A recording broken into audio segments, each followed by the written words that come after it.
नमस्कार, मैं हूं दर्शंकर। न्यूज बाइस्कोप की खास पेशकश में आप सबों का स्वागत है। इस वक्त हम खेलगांव में मौजूद हैं, जहां जेएसएसपीएस की तरफ से बच्चों को तैयार किया जा रहा है। और इसमें से सबसे बड़ी बात यह है कि 3 बच्चियों को नेशनल कैंप के लिए चुन लिया गया है, जहां भारतीय टीम के लिए इन्हें प्रशिक्षण मिलेगा। हम आपको तस्वीरें दिखा रहे हैं कि किस तरह से यहाँ पे तैयारी करवाई जा रही है। आप देख सकते हैं, फुटबॉल टीम के लिए बच्चे तैयारी कर रहे हैं। और सबसे बड़ी उपलब्धि इनकी ये रही है कि 3 बच्चियों को इस बार नेशनल कैंप के लिए चुन लिया गया है। हम यहाँ के जो कोच हैं उनसे भी बात करेंगे। और अभी हम फिलहाल आपको दिखा रहे हैं कि किस तरह से काफी मेहनत कर रही हैं बच्चियां, और इस मेहनत का परिणाम भी दिखाई दे रहा है। लगातार सफलताएं भी इनके हाथ आ रही हैं। हमारे साथ कोच भी मौजूद हैं, उनसे हम बात करते हैं और उनसे जानते हैं कि आखिर 3 नई बच्चियों का यहाँ से सिलेक्शन हुआ है। हमारे साथ कोच सोमनाथ जी हैं। सोमनाथ जी, आपका बहुत बहुत स्वागत है। पहले तो बधाई आपको कि आपके कैंप की 3 बच्चियों का चयन हुआ है। क्या कहेंगे आप? अच्छा लगता है मेहनत जब करते हैं हम लोग कोचेस मिलके, खास करके गर्ल्स लड़की लोग जो मेहनत कर रहे हैं उसका फल मिलना बहुत अच्छा लगता है। इससे पहले भी हम लोगों ने बातें की थी, हम लोगों ने न्यूज बाइस्कोप पे दिखाया भी था। उपलब्धियां काफी रही हैं। अभी और हौसला बढ़ गया होगा इन जो 3 बच्चियों का सिलेक्शन हुआ है। बढ़ेगा, जितना मेहनत करेंगे बच्चे लोग भी डेवलपमेंट करेगा, उतना काम करने के लिए और हम लोग को भी मन करेगा और भी एनर्जी हम लोग को लगेगा। क्योंकि बच्चा जितना मेहनत करेगा हमको भी उससे ज़्यादा मेहनत करना पड़ेगा बच्चे लोगों के पीछे। इस बीच और भी कुछ उपलब्धियां हासिल हुई हैं क्या? कोई और सक्सेस आप लोगों की? अभी तो फिलहाल के लिए अभी हुआ है, अभी तक फाइनल रिजल्ट नहीं आया है। अब वेट करते हैं आगे क्या रिपोर्ट आता है। तो रिपोर्ट के लिए हम लोग वेट कर रहे हैं, क्योंकि बॉयज़ का अभी ऑल इंडिया बेस में सिलेक्शन होगा, अभी तक डिक्लेयर नहीं हुआ है। आगे देखते हैं क्या होता है, क्योंकि अभी ऑल इंडिया बेस में सिलेक्शन चल रहा है। तो ये जेएसएसपीएस की तरफ से ये कोच हैं और 3 बच्चियों का सिलेक्शन हो गया है। जाहिर सी बात है, काफी मेहनत कराई जा रही है और इस मेहनत का फल भी सामने दिखाई दे रहा है। इन तीनों बच्चियों से हम बात करते हैं। क्या नाम हुआ तुम्हारा? मेरा नाम निसीमा कुमारी है। कहाँ की रहने वाली हो? हम रांची में ही रहते हैं। कैसे सिलेक्शन हुआ और कैसे यहाँ आई थी? हम लोग का ट्रायल लिया गया था। यहाँ भी हम लोग का ट्रायल लिया गया था। यहाँ हम लोग को 800 मीटर दौड़ाया गया था, फिर जंप कराया गया था, फिर हाइट भी चेक किया गया था, फिर ये बास्केटबॉल थ्रो किया गया था। अब नेशनल कैंप में सिलेक्शन हो गया है, कैसा लग रहा है? मेरे को बहुत खुशी हो रही है, पर मुझको और भी ज़्यादा मेहनत करना है और ये वर्ल्ड कप खेलना है। वाकई में जज्बा वर्ल्ड कप खेलने का है और इस जज्बे के साथ ये बच्ची तैयारी कर रही है। और भी, तुम्हारा क्या नाम हुआ? मेरा नाम रोशनी तिग्गा है। कहाँ की रहने वाली हो तुम? गुमला डिस्ट्रिक्ट है। और तुम्हारा सिलेक्शन कैसे हुआ था, जरा बताओ। मेरा भी ऐसे ही गांव डिस्ट्रिक्ट में गए थे, फिर ऐसे ही रनिंग सब कराए, फिर उसमें सिलेक्शन करके यहाँ आए, फिर यहाँ भी ट्रायल लिया गया, फिर यहाँ भी सिलेक्शन हुआ। अभी तुम्हारा सिलेक्शन नेशनल कैंप के लिए हुआ है, कैसा लग रहा है? अच्छा लग रहा है, पर हमको भी और मेहनत करना पड़ेगा, ताकि उसमें हमको टीम में आना है, इंडिया टीम में। क्या क्या बताया जा रहा है कोच की तरफ से, और वहाँ जाने के लिए क्या क्या तैयारी करवाई जा रही है? अच्छा से प्रैक्टिस करने के लिए और खाने के लिए भी रेस्ट सब करना है। तुम्हारा नाम क्या? मेरा नाम सुस्मिता कुमारी है। कहाँ की रहने वाली हो तुम? रांची से। रांची से। तुम्हारा भी सिलेक्शन वैसे ही हुआ होगा? Yes sir. अब कैसा लग रहा है सिलेक्शन के बाद? सर बहुत अच्छा लग रहा है। लग रहा है कि चैलेंज और बढ़ गया? Yes sir. क्योंकि सबको ये उम्मीदें होंगी कि इन तीनों बच्चियों का सिलेक्शन कैंप के लिए हुआ है, तो इन पर दबाव भी होगा कि अब अच्छा से अच्छा करना है। Yes sir. तो देखिए, ये तीनों बच्चियों का सिलेक्शन यहाँ से हुआ है और अब कोचेस की जिम्मेदारी है कि इन्हें तैयार किया जाए। सोमनाथ जी, आपसे जानना चाहेंगे कि आखिर अब कब तक आप लोग इन्हें ट्रेंड करेंगे और उसके बाद कब इन्हें बाहर जाना है? अभी फ़िलहाल के लिए ये हम लोग के पास इंफॉर्मेशन, मतलब ट्रेनिंग के लिए अभी अगले महीने से हम लोग के पास इंफॉर्मेशन आया है। अब बाकी ऑल इंडिया के ऊपर डिपेंड करेगा, कब तक ये लोग वहाँ पे रिपोर्टिंग करेगा। अब उसके लिए वेट कर रहे हैं, इसलिए अभी ट्रेनिंग प्रॉपर, क्योंकि वहाँ पे जाके और ज़्यादा मेहनत करना पड़ेगा, क्योंकि मणिपुर डिफरेंट स्टेट का लड़की लोग रहेगा, उन लोग के साथ फाइट भी करना पड़ेगा। फिर फर्स्ट 11 भी जब तक नहीं आएगा तब तक हम लोग को सेटिस्फेक्शन नहीं होगा, इसलिए मेहनत कर रहा है। मेरा जो गर्ल्स कोच है, मेरा जो कोऑर्डिनेटर है, वो भी बहुत मेहनत कर रहा है। अब देखते हैं क्या होता है। बिल्कुल, जैसा कि यहाँ आते हैं बातें करते हैं तो पता चलता है कि झारखंड में एक ऐसा इंफ्रास्ट्रक्चर जो डेवलप हुआ था खेलगांव नेशनल गेम्स के लिए, और उसका इतना बेहतरीन इस्तेमाल हो रहा है झारखंड सरकार और सीसीएल के सहयोग से। यहाँ जो ट्रेनिंग कैंप चल रहा है तो लगता है कि आप तमाम जितने भी कोचेज हैं सभी लोग तमाम एक्सपर्ट लोग हैं, और उसी का असर है कि आप लोग जो मेहनत कर रहे हैं उसका फल दिखाई दे रहा है। नहीं, सबसे पहले तो मैं थैंक यू बोलूँगा स्टेट गवर्नमेंट को और सीसीएल को, क्योंकि ये जो इंफ्रास्ट्रक्चर मेरे को कुछ कुछ कहानी वार्डन लोगों से मिला है।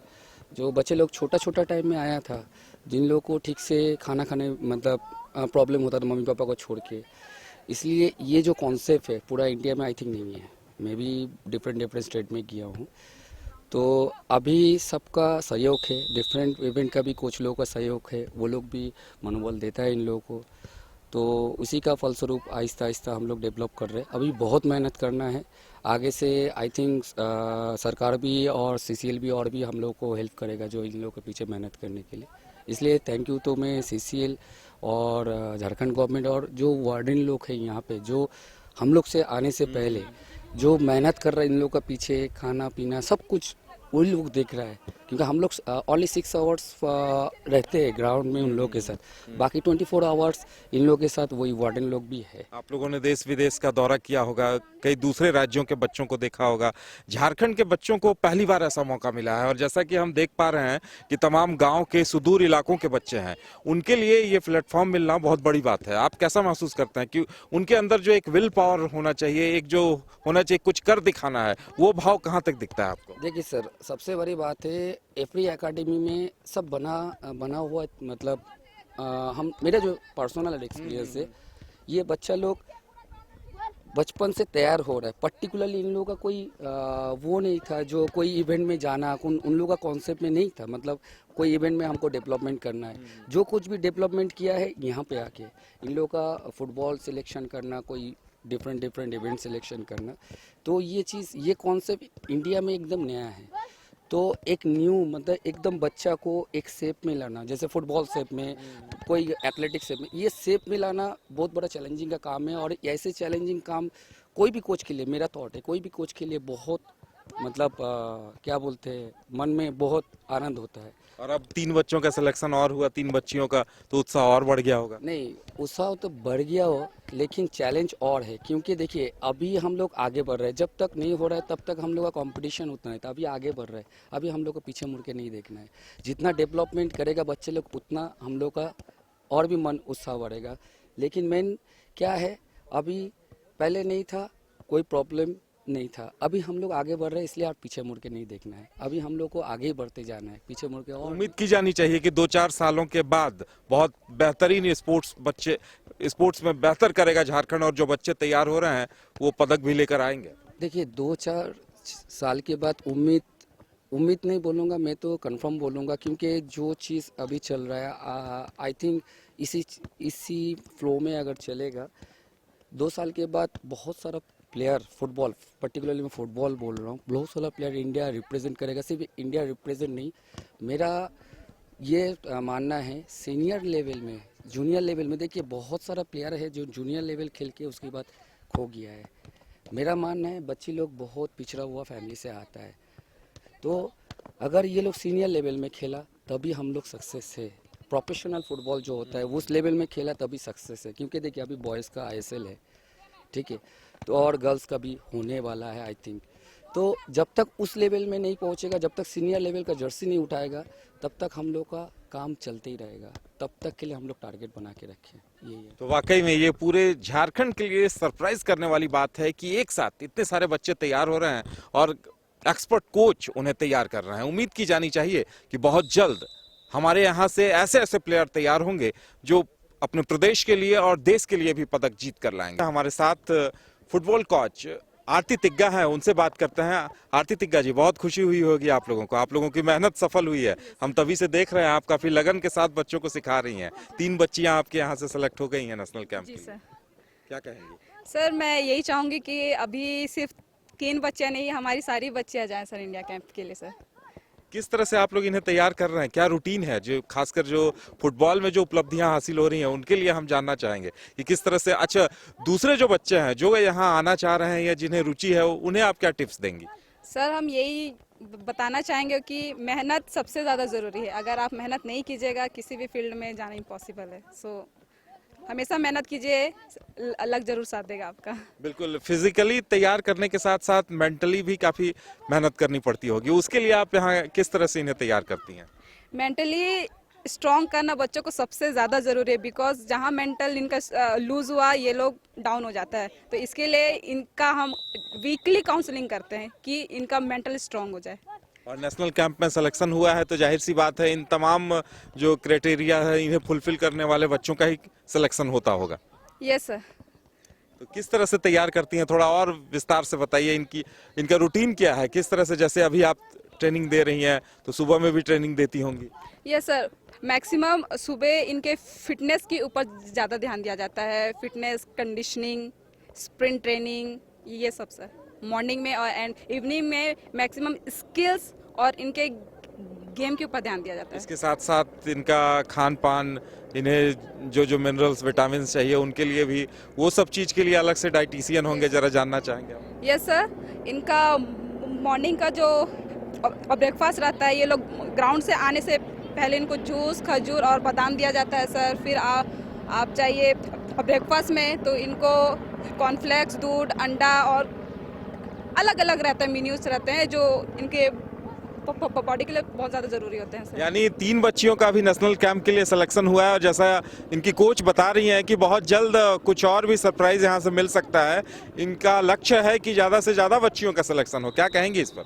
यस सर, मैं यही कहना चाहूँगी कि हमारे जो बच्चियाँ हैं यहाँ में बहुत ज़्यादा कैपेसिटी है, ये लोग डिज़र्व करते हैं सर। तो मैं चाहूँगी कि इनको एक बार चांस दिया जाए तो ये लोग 110% है और 9 से 10 लड़कियाँ आराम से इंडिया खेल सकती हैं सर।